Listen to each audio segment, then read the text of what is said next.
Please welcome Tamara Robbins-Griffith to the show. It's been too long.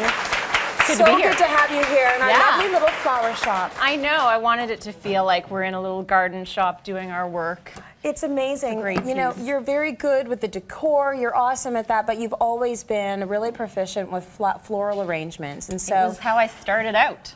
that's amazing. A long time ago. And you know, people see floral and they think, oh my gosh, this is going to be so tough, and it doesn't have to be. It can be really dressed down, or you can do something a little bit more elegant. So we're going to have a bit of a floral lesson here. And more of a lesson, actually, in how to use your vases. Oh, I like that, because some just don't work if you're looking for a certain look.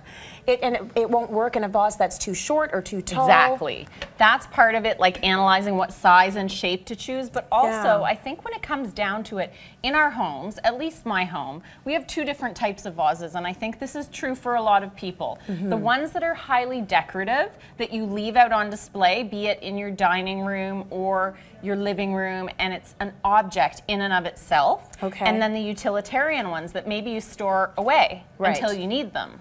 So it's all about deciding how to approach it. And it's a different approach for each, right? And we sell lots of gorgeous vases of both kinds at HomeSense.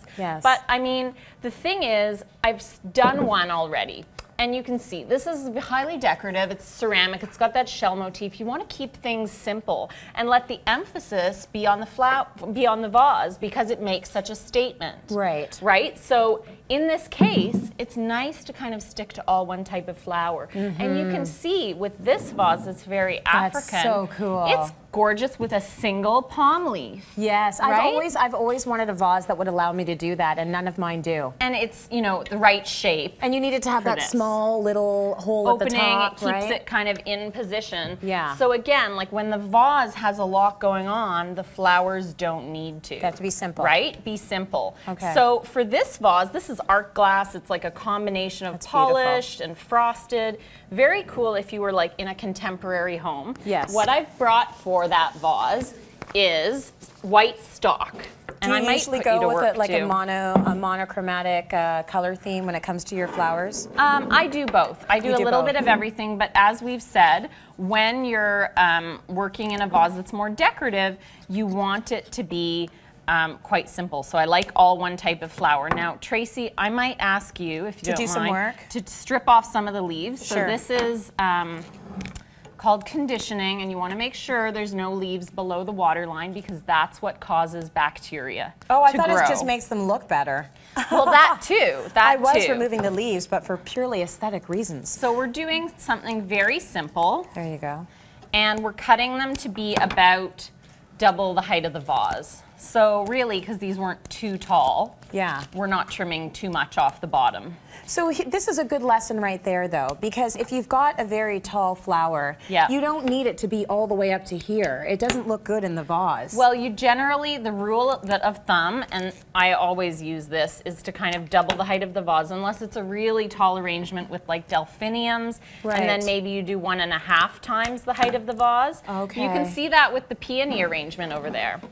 So let's go to the next. And then they sit just so, like the peonies are beautiful. Very simple. Gorgeous. Okay, let me move this out of the way. Now, when you have these simple vases. Can we just get a shot of this, Al? Because who has shears like this? Only tomorrow. We do, we do. Oh my gosh, they're so cute. Why not? Now, when you have simple vases, this is like your basics. My basement is full of them. I have like giant cupboards full of clear vases. This is your little black dress. Flowers, right? And this is also when you get a floral arrangement, like at work or from your husband. Your husband's supposed to be sending you these, okay? Yes, he is. You can keep the little vase, and you can use these for your everyday flowers. Right. Now, Tracy, if you can also remove the leaves from these. You got it, Chief. Now, here, we have 3 different types of flowers. We have a rose, a berry, and a viburnum. And so that's 3 different types of flowers. It's bringing a little bit more texture. Perhaps you're mixing colors. Very nice. And then you can do a leaf wrap. I did that with aspidistra, but you don't have to. And it's like, now we're letting the flowers. This is the leaf wrap you're talking about, right? Leaf wrap. So you cover the bottom of the vase. We just covered and it looks the a stems, little bit more to hide them, professional. but you don't have to. And you know what? I'm not demeaning the clear vase. It's like a very hard worker. And the easiest shapes to arrange in are cylinders, squares, rectangles, because they anchor your stems. Right. You'll notice, like, I'm not doing, here, I'm going to give you more. So yeah, give me a whole bunch, that's fine. And the carnations too. Now we have a peony, agapanthus, and carnations.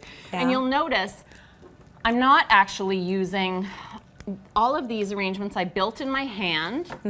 I'm not using floral tape or anything really to secure them because these vases all have openings that kind of keep them anchored in place. Really? Because I think when I look at a vase like that, I think for sure I'm going to have to secure them. You know what? It's a little bit of a wider opening, but the corners act to give it stability. Okay, all right. I'm interested to see where you're going with this. You know what? And also something to look out for when you're shopping for clear glass is the best clear glass often comes from Poland. Oh, really? Yeah, and we have a lot of that. Okay. And it's just, you know, they do it really well. Well, so look at that beautiful color just arrangement building it there. in my hand. Again, it's going to be, and we can, at some point, sometimes, you want to give it a trim. Yeah. Pop it in the vase. Here, use this one. Thank you. And then you can finish it in the vase. So even if you start it in your hand, you can finish it in the vase. Okay, so let's pretend this is all you've got. Yeah. You're going to put that in this vase? Oh, you're going to cut them all off? And you know what? Most common mistakes in floral arranging. A, not enough flowers. And B, not cut short enough for the vase. Right, because you only want, as you mentioned, the flowers to be a little bit above that vase. Well, it's like not going to look right otherwise. See, you've got this, right? So you just see how let it the corners are holding it, and then we can fill it in with the rest of them. Very nice, Tamara. You know? Absolutely and gorgeous. It wasn't very hard. No, that's easy. Pretty and easy. You use carnations, so they get a bad rap. But you know, they do get a bad rap, but that color of coral, like my wall, just gorgeous. Beautiful. Thanks, honey. Yay. Let's go to break. We've got more coming up. Stay with us.